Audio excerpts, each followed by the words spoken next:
বক্তব্য রাখবেন জনাব শেখ মুজিবুর রহমান ইকবাল, সদস্য জাতীয় নির্বাহী কমিটি বিএনপি এবং সহসভাপতি জেলা বিএনপি কিশোরগঞ্জ।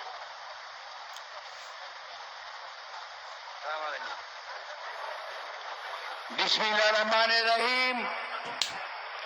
উপস্থিত আজকের এই সম্মেলনের আগত অতিথি, উপস্থিত ডেলিগেট, আমাদের প্রাণপ্রিয় নেতা বলেছেন কারো নাম অ্যাড্রেস করে সময় নষ্ট না করতে, তাই মঞ্চে উপবিষ্ট সকলকে আমি ক্ষমা চেয়ে আমার বক্তব্য বলবো না, শুধু একটি সাবধান বাণী করতে চাই।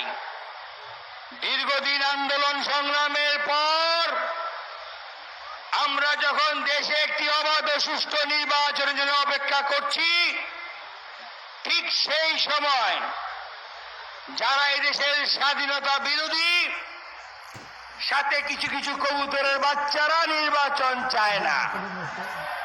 কেন চায় না? নির্বাচন হয়ে গেলে সচিবালয় দালালি করতে পারবে না, নির্বাচন হয়ে গেলে সার্কিট হাউসে বিনা পয়সায় ঘুমাতে পারবে না, নির্বাচন হয়ে গেলে পুলিশ পাহারায় জনসভা করতে পারবে না, নির্বাচন করলে পাশ করতে পারবে না। তাই তারা নির্বাচন চায় না। তারা করোনার মতন নতুন অসুখ নিয়েছে, এই অসুখের নাম পিআরপি। আমি সকলের উদ্দেশ্যে বলবো পিআরপি থেকে সাবধান।